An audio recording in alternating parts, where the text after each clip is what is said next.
Hello, Okay. Udo Hello, and Jay Mataji, Jai Shri Mataji. and hello to everybody who are watching us, and we thank you for that. Uh, Sometime I receive even little comments. The people Mhm. who obviously uh, like our discussions. So yeah, that's a good thing to continue. So. Yeah. Yes, today we are again continue our discussion about mainly the book written by Udo. But before that, I remember that we don't talk about our common experience, which Mhm. was less than half a year ago in Tanzania. That's why I want to ask Udo what was the main point for him. I know the main point for me, not too many, the peak of the peak, but I want you to tell us uh, what was your main points. The main point is for me to participate in spreading Sahaja Yoga. Um, and I love to do it in foreign countries because I have the feeling, perhaps it's wrong or out of frustration, that in my country, in Austria, and it's the same in most European country, it's extremely difficult to get new people. If we do classical programs, we get people. Sometimes we get even 50 or 70 people, but it's very, very difficult to keep even one or two of them to really become Sahaja Yogis. It seems we get more people, or we only get people through people who are acquaintances or friends of someone, and then they decide which is a yogi or yogini already, can easier convince them or has more time to go into him. There sometimes people come, and sometimes from the fairs, from these esoteric fairs, which are interesting interesting kind of madness. But seekers are there, so we get them. But I liked Indonesia 2 years ago very much, and I liked Tanzania last November, because in these countries somehow I get the feeling that people are easier accessible. They are not so much oppressed by materialism and so much overflooded by all kind of information. Although, on the other hand, many of them still have to struggle on the Nabi level to make a living, of course, for their families and for themselves. And that's also a great obstacle uh, to settle nicely in Sahaja Yoga. But still, as we see the picture in the school, people are more attentive. People in also in Tanzania and all in Asia is much more even. They have a better attention. They have a longer attention span, and if I compare it, for example, with the USA tour of, when was that? 2018, I think, which we had also joined on the southwestern leg. Uh, when we tried to invite people for programs, for example, in San Francisco, they even became unfriendly sometimes, And that does not at all happen in Asia, or didn't happen in Tanzania. If We people are want not to interested, just to comment a little bit of that picture. I hope you see it. yes. That's one of the that's illustrate exactly what you said, because also I believe for all of us the one of the main point of the tour was giving realization. I participate in probably two of them, not in all of them. So this one was also one of the very touching one. And for the people who doesn't recognize, that's Udo here, giving a realization, talk with the people. So you can imagine the joy for all of us managing to talk with these children, teenagers in that madras. So remember, those people are Muslims, and we were invited Yes. by their teacher who just have his realization 1 year before in UK. And this guy become a Sahaja Yogi, come to Tanzania. This is Zanzibar, by the way, which is part of Tanzania. Organize that event and inviting us there. So yeah, just a little bit to put in the context everything, making comparison with the Western countries. Uh, I experienced that difference, and to make sure that we are talking the truth and nothing but the truth, you have to remember that in all these countries, including Romania in 1990, when Sahaja Yoga came, um, we are kind of isolated countries.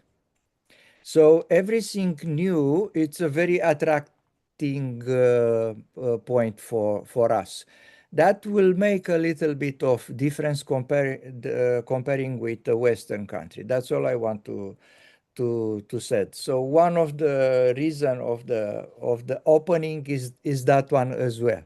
So Mhm. please continue. Yeah. Yes. So giving realization is so important because you can feel yourself if you, but it doesn't at all matter if you talk or don't talk or are in the back and help single people. Then it's all the same effect to every yogi who is present there. You can feel you get a kind of a boost in your personal meditation, and that's so important. And in the West, in our countries, we just don't have enough opportunities to do that. It's very rare, yeah? And that I liked very much. And also, of course, it's always fascinating and also a vibratory enhancement to get to know so many other yogis from other different countries. In this case, especially yogis from Africa, where I didn't know much at all, but now we know so many South Africans and Kenyans and people from Benin and all around, and that's very beautiful because we stay in touch. We meet each other again in Capella or on other tours. This is also a major reason to go on such tours, and it was really organized very good. I mean, one must always think it's not a European or Western infrastructure. It's an African country, so quite advanced. Certain aspects work very good or even better in our countries, like the railway. or things like that. You can have you can have a phone connection and internet everywhere. It's very nice, but of course, other things like traffic on the road or sometimes how the hotels work or what they promise and what reality is of course not up to these standards which we are used when we go on touristic travels in Europe. But that was clear to everyone, I think, even before he came. And taking this into consideration, it was a very well organized tour by Kasturi and by Hanif mainly, and everything worked out fine. And if something didn't work, there were always enough ideas to improvise something. So altogether, it was fantastic. Yeah. Yeah. To illustrate your intervention, I want you to comment this picture as well. So remember, Yeah, these are some of the boys, and you see Mala, my wife, in the yes, background, and uh, and the good thing is, if all these kids, uh, cooperated and tried to feel it and were interested. And I think all of them got it and felt something. And that's fantastic, because in this age, if you meet teenagers in our schools, I also was in program in our schools, then half of them is not interested at all. They do something else in the meantime. They are busy with their handphones. And if you have bad luck, there's even one or two who try to give you counter and argue what nonsense that is and so on. So this was very nice in this madrasa. Yeah, I want Yeah, to also share a picture with Shan yeah, Ali, the teacher who invite us. I have an interview with him, and I find a very interesting person. And if I have a small regret is I don't have his contact, and I'm not in contact with him, because I believe this guy and everybody there deserve a little bit of more support and attention from us. And if you manage to have some contacts from Tanzania, I have few contacts from yeah, our Sahaja Yogi there, the one who are yeah. not too many. Obviously, there are not too many. Few Indians families. So, but if you have some other contact, I will really wanted to reach Sean, just to ask him Okay. how he's going, or if he needs Yeah, some support from us, at least on the vibratory level. I I think either Rajiv in Dar es Salaam or Hanif should have his contact. Is Yeah, probably. yeah. I remember I asked someone, but in the beginning there, but not too Uh-huh. much. Or just ask into the group. We still have the WhatsApp group. Yes, Yeah, yeah. yeah. Probably will be better to do that. Uh-huh. Yes. Okay. Anything else you want to share from Tanzania? Yeah, it was. I like the African. How do you say that in English? When it gets really messy at Tohuwabohu. Because when I was very young, when I was 18 years of age after my matura, I went with a friend through the Sahara with a backpack. We talked about that, yeah. And we had these experiences, if you remember, at the ferry port when we were there at 6:30 in the morning.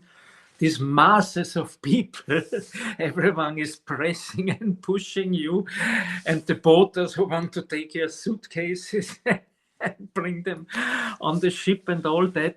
And I found it a little bit ashaming to myself, because when that happened and they took the suitcases and this, I was afraid, will I ever see my suitcase again?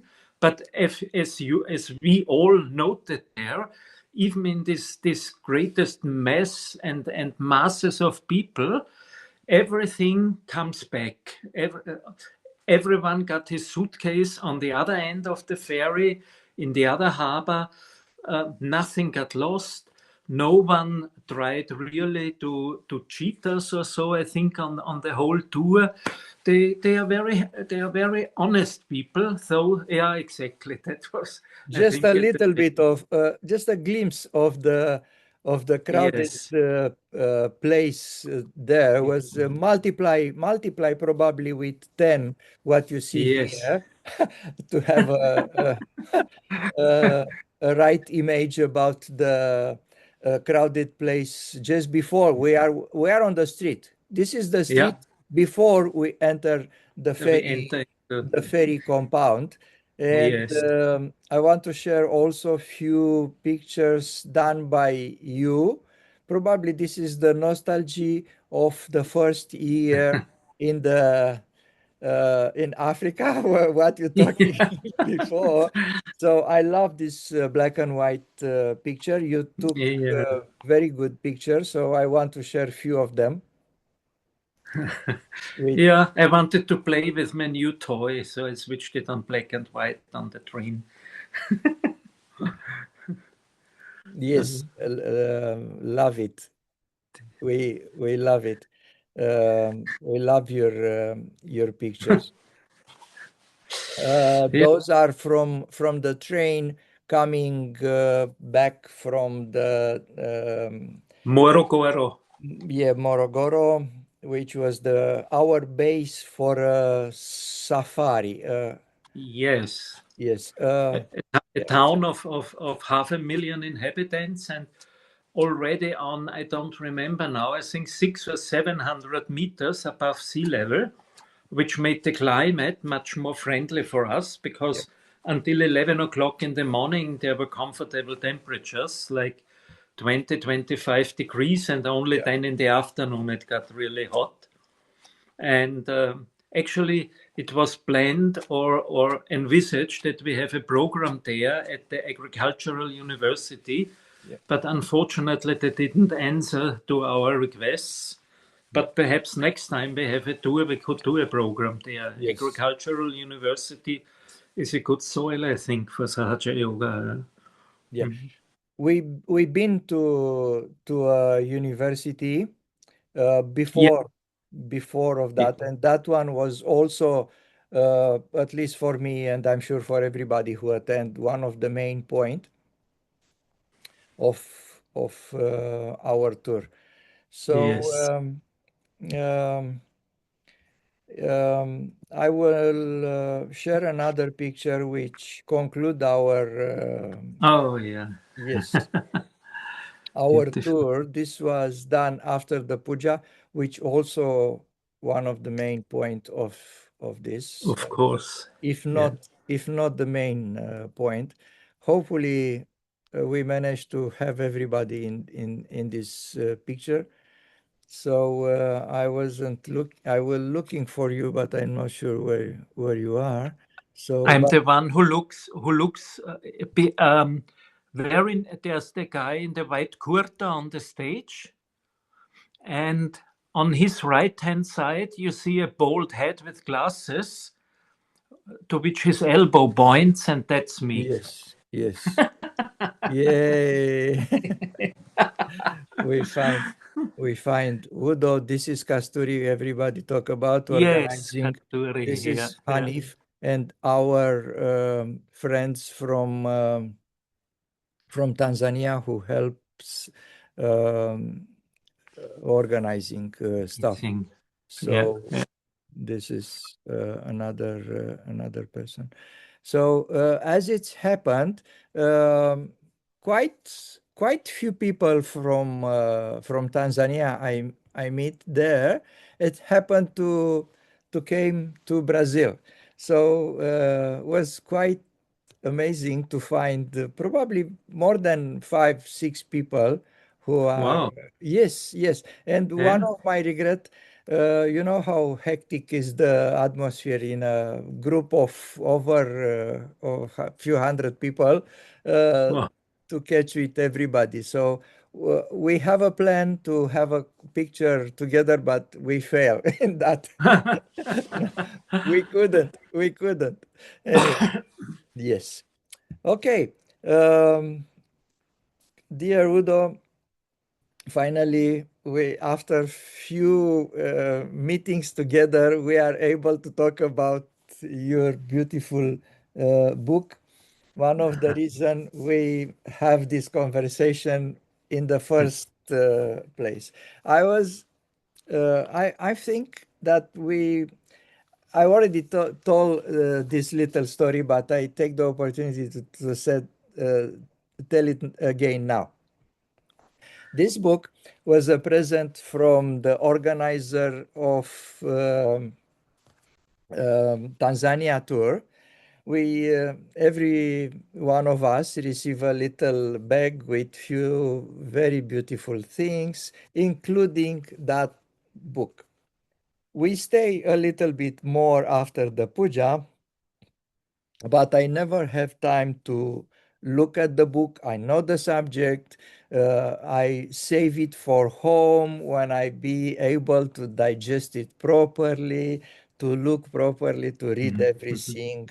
I didn't know the author, so I was looking UDO SZEKULICS. I don't know the guy, but as it's happened, I knew the guy because we was very close to stay together in the same room. But in the end, we move. We so I don't have too much opportunity to talk with Udo there to find that he's the author of the book. I find it only after I come back in New Zealand, and after that I contact him. That's very interesting. So finally, after so many months, actually not so many, about 4 months, we are able to talk about this But, this book. Maybe it's better now because everything is settled, including our experience in Tanzania, and I mhm. have the chance to read the book as well. So Yeah. please tell us how you start the book, how was the process,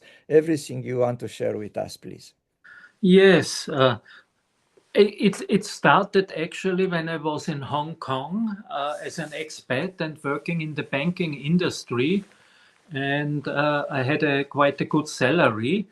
And somehow I found out that in auctions, especially in the USA, they sometimes sell prints, original prints from William Blake, at a price which is affordable at this time, which is much less than you would pay for a used car, for example, like Wow, $800 or sometimes really? $600. Yeah, today Uh, it's more expensive, of course, but for the people who doesn't know, can you please explain the process of printing and the process of making the the original? print will Uh, William Blake. Yeah, yeah. not William Blake necessarily William Blake, but in the general. the general printing, because many Yeah. people doesn't know how the things are going, because you Yes. can Yeah. have the matrix on the wood, you can have the matrix on the metal, a lot of, Yes. can you Yeah. Yeah. develop a little bit? William Blake was a trained engraver. He learned the craft 7 years long from his master, Mr. Peshire in London, who was one of the most renowned copper printers. And at this time, there were basically two methods to work on the copper. The one is with a burr-in to blow through the copper mechanically, with different kinds of burring with different strengths to make deeper or smaller kind of rills in the plate. Um, then black ink usually would be applied to the plate. The plate would be nicely wiped. Sounds all very, very simple, but it's not easy. You really have to know how to do it and have to have the right tools so that the ink only stays in those parts which you have deepened with the burring, blowed out with the burring. And then if the printers, what was often the case, did it for themselves, they pressed it through a roller press, which consisted of two rolls, the paper on the copper, and then a wet paper on top of it. And then they rolled it through and pressed the ink from the copper into the paper. If it was done with a printer would have a press with two big plates, which was then screwed and pressed. Was a little bit different.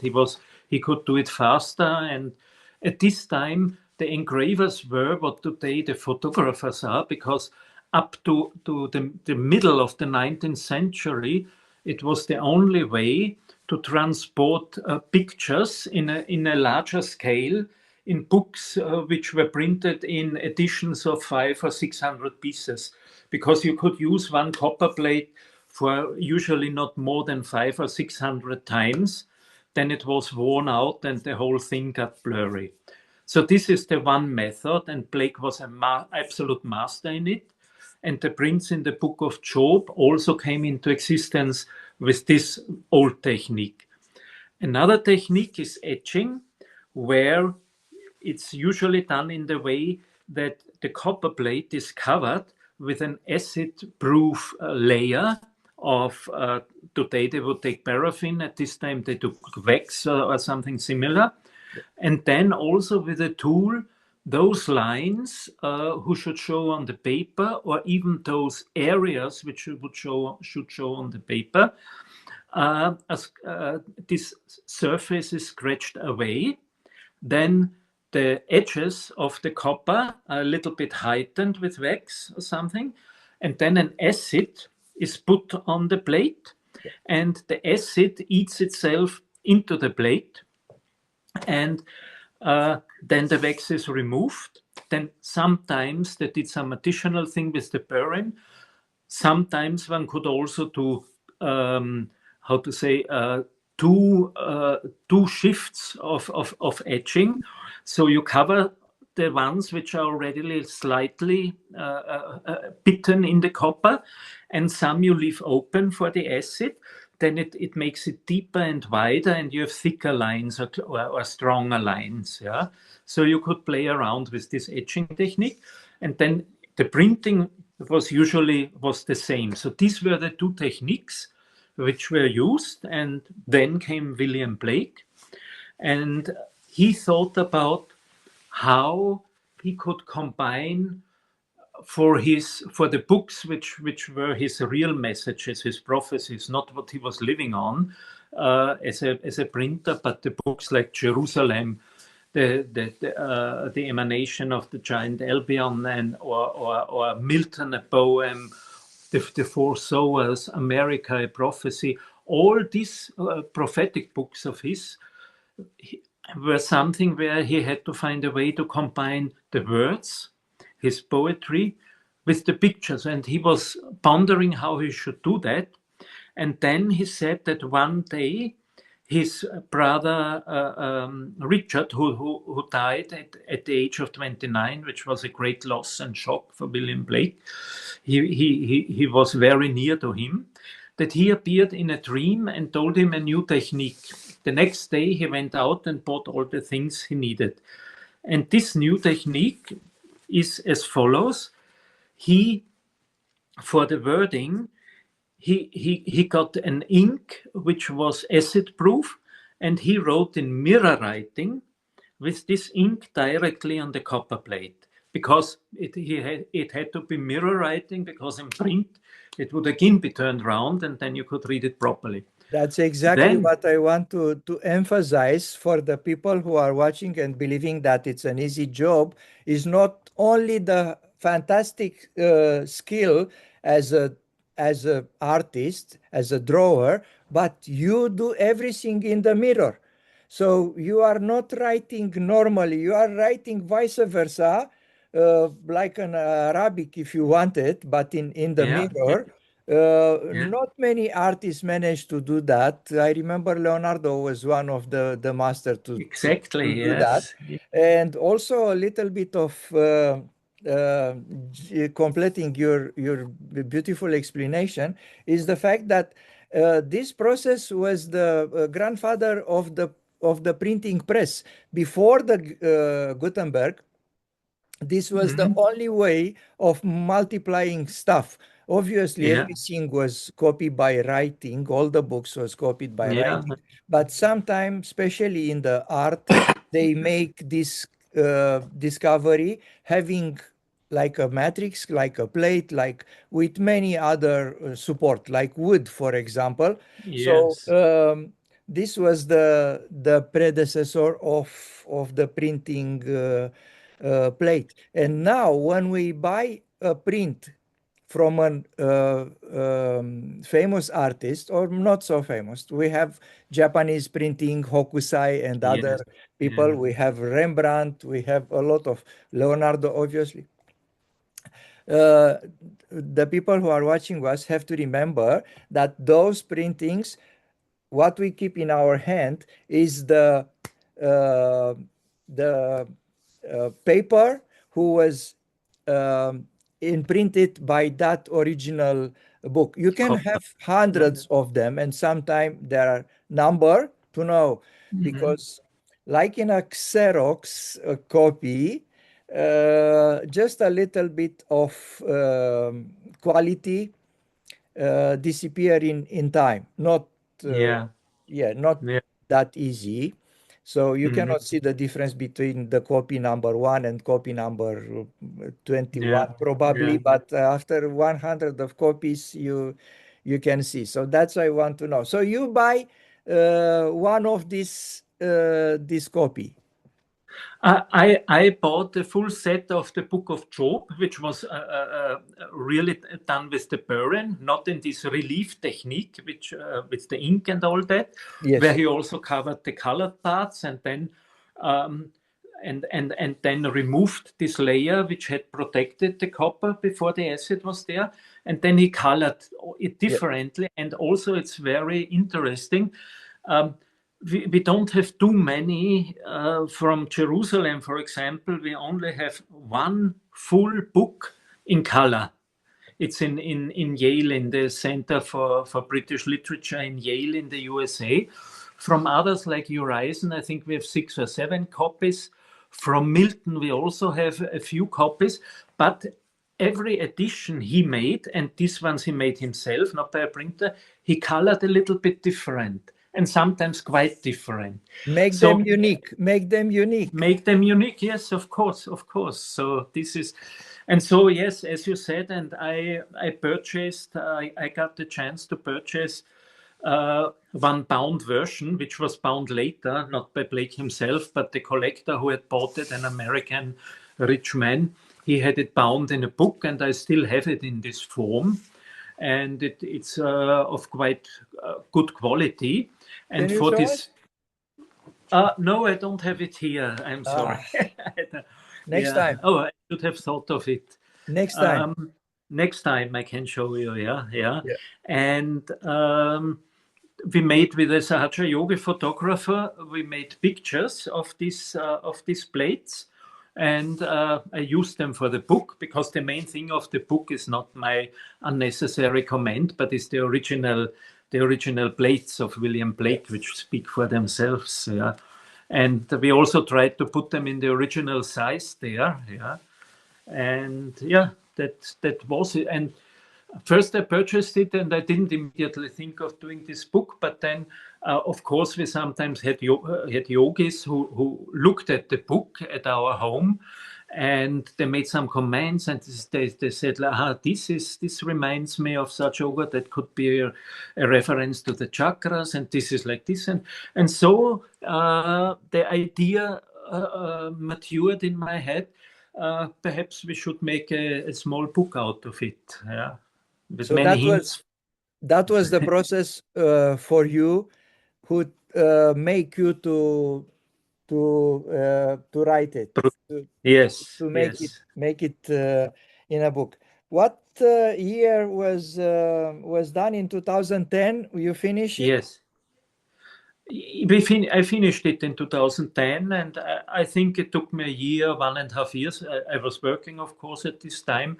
And then Tara Emerson, who is living in Vienna also, she's a professional layout and marketing lady, and she's very good. She did all this meticulous work to cut out certain figures or parts and enlarge them and put them into the text. So she Yeah, made that very beautifully. I can see that. Yeah. I remember last time when we were talking about the book, and I intend to go a little bit inside of um, the story of the book. Yeah. So Yes. the book of Job. Hmm. I will hopefully we have time to do it today, but before we go that, I remember I told you one of my little observation, and I'm not sure if we record that. Um, I said that was much easy for me, just for me as a Hmm. reader, to have your comments straight away close to the plate. Yes, yes, you because I said it. remember reading your explanation to each plate, which is fantastic because Mhm. that's the point, to explain each plate. But after that, having to go to the plate which Yes, was, yeah. yes. So I don't know, just a thought. Not sure Yeah, if yeah. it's a One could best do way. it in a different way if we ever do a second edition. Yeah. Sure. Another way of doing is to have the plates as they are, and after that the chapters separately with a small uh, Yeah. Also a picture possibility. Yeah, of yeah. the to know where what is Where it is. about. Yeah, yeah, So yeah. um, I read the Bible, uh, not sure more than twice, but twice definitely. And the excuse me, the book of Job was one of the fascinated chapters. But as it's happened, everything you forget, you never thought about one thing from the Bible. Yeah, So many yeah. stories. But your book also managed to bring back that story, which is Hmm. fantastic. Do you want to tell a little bit on short about the story of Job, because not Yeah, many people remember, and the yeah, teaching from that beautiful story? yeah. The story of Job, if you read it and just have to digest it on the level of the words given, actually seems to be quite cruel, because there is a man who is very religious and is a pious person, who is also loved by God, as one sees soon then. He does well. He has a lot of cattle. He has a big family, sons, daughters, and he's happy in his religious and worldly affairs. And then one day, Satan passes God's throne, or is allowed to come along. Interesting enough, only that aspect. And God says to Satan, have you seen my servant Job? How pious he is and how religious, how deep his devotion and his respect for me is. And the devil says, yeah, but that's easy. I mean, he is rich, he's happy, he has a healthy big family. I mean, there's nothing which could lead him astray. And God says, all right, you can harm him, you can take away his things, or whatever, but do not harm him personally. Yeah. And at this time, Job is by plague shown sitting under a tree with his family, and they are all having books, religious books they are reading. And in the tree above them, there are musical instruments hanging in the branches of this tree, a lyra and a posaun and all these things. Yeah. So Satan moves away and kind of strikes Job. Job is there with his wife, and a messenger, the famous messenger of Job, comes running and said, "Disaster, disaster! The enemies have fallen in, and they have taken away all your cattle and all your sheep, and that." And then a second messenger is coming and tells him, "Your children were having a feast in the house of the eldest brother, and then a storm came and the lightning struck the house. The house fell down and burned, and all your children are dead." So Satan took the permission of God to the furthest as he could, and killed all his children and removed all his wealth and possessions from Job. Only he was left with his wife. Yeah?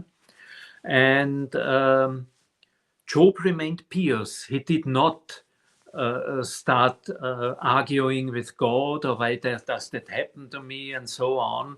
He continued to be pious and devoted to God. So the next time Satan comes to God, God says, "No, you see, he's still on the right track. He has not fallen off. Huh? And Satan says, yeah, but he himself hasn't any harm yet. So God allows Satan now even to harm Job, but says, but don't kill him. You can do something to him, but don't kill him. Yeah. And then it says in the Bible and in the plate, and Satan smote Job with sore boils from the crown of his head to the sole of his feet, and plague depicts him lying on the how do you call that, the heap of the where the cow shit and everything is, and the old straw, having scars and boils all over, and feeling very sick, of course.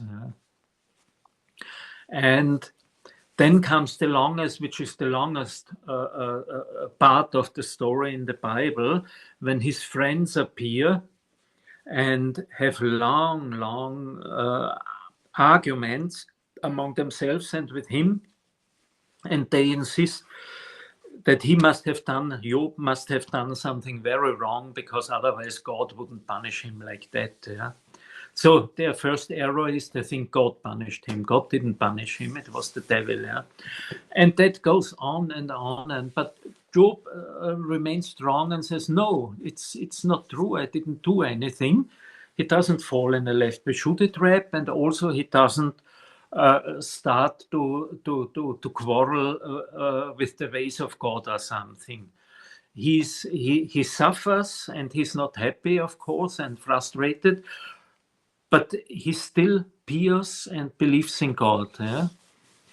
Then another friend comes, and he berates the three friends, and so on and so on. And then suddenly, it's very long if you read it in the Bible, then suddenly out of a whirlwind God appears himself. And this picture, it is the plate number 13, Sri Mataji said it shows the Sahasrara. He appears above Blake and his wife, and he, first of all, and he holds his hand just above the Sahasrara of Job. And then comes one part in the Bible which I think is perhaps the most beautiful poesy about the works of God, because God berates Job that he dares to talk to him, that he also has his doubts and is frustrated. And in this part of the Bible, he says things like, God says things to him: have you comprehended the vast expanses of the earth? Tell me if you know all that. What is the way to the abode of light, and where does darkness reside? Can you take them to their places? Do you know the paths of their dwellings? Or he talks about, do you know the laws of the heavens? Can you set up God's dominion over earth? Can you raise your voice to the clouds and cover yourself with a flood of water? Who provides food for the raven when its young cry out to God and wander about for lack of food? Do you know when the mountain goats give birth? Do you watch when they do bear their fawn? Do you count the months till they bear? Do you know the time they give birth? They crouch down and bring forth their young. Their labor pains are ended. Their young thrive and grow strong and wild. They leave and do not return. Then he even talks about the stars and the universe, and says, can you bind the beautiful Pleiades? Can you loosen the cords of Orion? Can you bring forth the morning stars in their seasons, or lead out the bear with its cubs? And that goes on until Job says, I'm unworthy, how can I reply you? I put my hand over my mouth. I spoke once, but I have no answer. Twice, but I will say no more. But God is not really angry with him, because he gets his realization, obviously. One can see that in one of the next plates then again. And he is angry with his three friends, and he also says clearly they were talking nonsense, and Job should do a kind of sacrifice for them, because they themselves are not worthy to do anything directly to God. And in this plate you see these three in a corner crouching in the dark, whilst Job is in the middle in the light of God. And the story ends like this, that God blesses Job again. He again gets some cattle and sheep and things. And he gets three daughters, Jemima, Kesia, and Keren Happuch. And one of the most interesting plates in the book, I think, is the one where at the very end, Job tells his three daughters who sit at his knees about the things which happened in his life. And it's one before the end. And you see at the left, you see above them, and at the left and the right, like kind of almost video screens where there are scenes from the past which he's telling his. Yes, exactly. There are the three. Here you can see above his head is the scene where God appears. On Job's right, where the house breaks down, and on the left, where the plowman is killed by the enemies also. Yeah. And then at the very end, the same picture frame as the first engraving, only now they do not have books in their hands, but they have the instruments in their hands. Yes, on the right, they have the musical instruments in their hands and play it. And now on this one, the moon is on the right side and the sun is on the left side, which was opposite in the beginning. So they have gone the full cycle from the religion of the book to the living religion where the Kundalini is awakened. That's the simple and short version of the book of Job. And of course, over the last 2,000 years, all kind of theologians and philosophers have broken their heads in attempts to explain that or to find out what it means and how could God be so cruel and allow this, and no one came to a clue. Even the great C.G. Jung, who got his realization in his lifetime, but didn't know what it was, but still he was a great soul. He also had difficulties and struggled with the Book of Job, but he made some very interesting statements about it, because he said, for example, that the Book of Job also marks in the Bible the transition from the revengeful God to the God of forgiveness, and somehow is a link to the coming Messiah, to Jesus Christ, who is pure forgiveness. And I think it's interesting for everyone, and I think a clear lesson which a person, if realized or not realized, can take out of it is that a terrible fate, a disease, a disaster, something which happens to someone which is terrible, which is a catastrophe, should never be connected to some guilt or something these people may have done wrong. It's a clear statement that we cannot judge why things happen to people. That's one very clear message. But of course, the deeper, the subtle one is the way of the seeker, from the religion of the book, from following the literary words in the Holy Scriptures, from trying to find out with the mind what it is about, with religion, with belief, who is God, what is our destiny, to getting realization and entering into the realm of the divine vibrations and collective consciousness. That's the subtle message behind it, I think.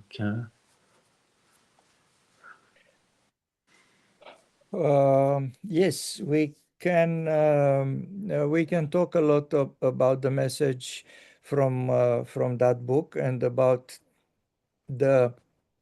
It's not a reinterpretation, but it's more like help to us to understand the message of the book by William Yeah. Blake, and the fact that William Blake wasn't just a realized soul, he was an incarnation.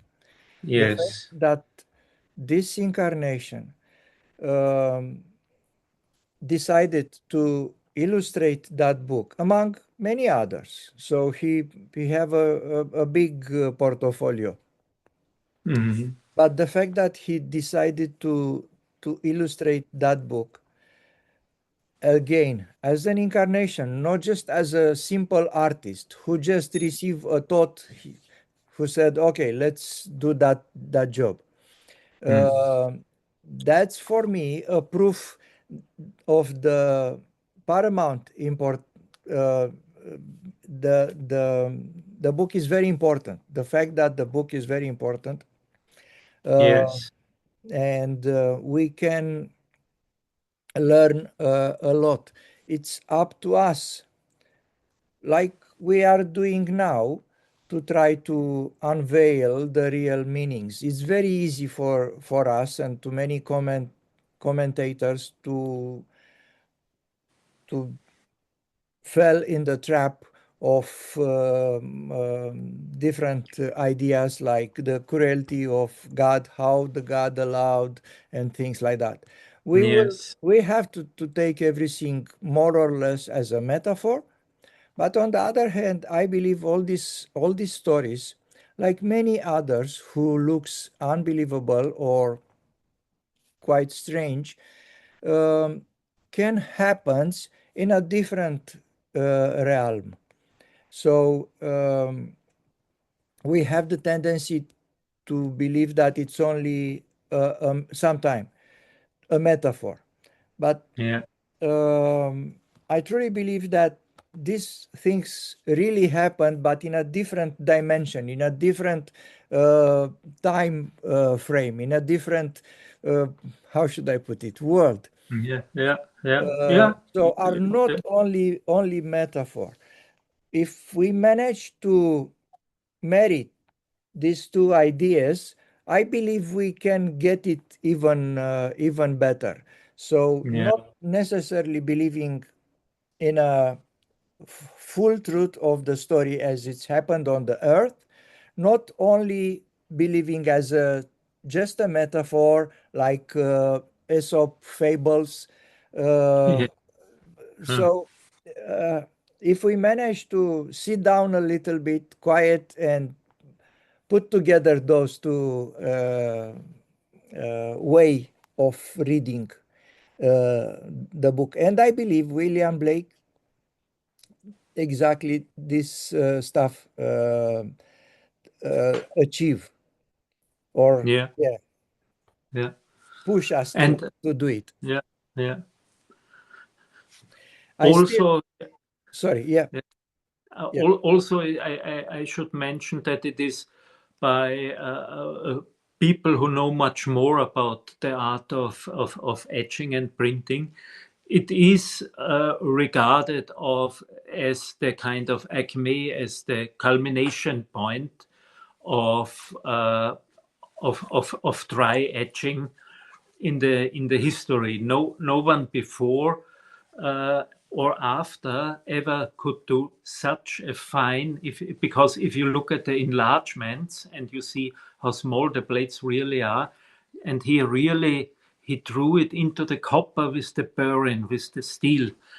It's unbelievable how he could do that. And there's only one before him, who is Dürer, who also yeah, did did engravings 300 years before before Blake, which which could at all be compared with these beautiful designs that Blake produced here. And he not only made these engravings about the Book of Job, he also made watercolors and other things. More or less his whole life, the topic accompanied him. Yeah. Yes. Yeah. I still share these two plates, the first one and the last one. Yeah. I reckon we are talking before a little bit about that, but I still share it on the screen because there are many beautiful plates on the book. Maybe I don't know. It's not up to me to set that it's better than others, or but as a human being, I am allowed to say that I like something a little bit more than others. Not necessarily I like those plates more than others, but the combination of those plates is something I like it very much. Like Yes. the beginning and the end, like the circle Yes. being complete Yeah. now, Yeah. and like the mirroring of the mirror, because we talked before how Blake have to do everything in the mirror, but this Yeah. time the plate 21, it's a kind of mirror of the plate one, Yeah. completing again the story and make it full. So Yes. as you mentioned, the instruments who are on the tree on the plate number one as a potential Yes.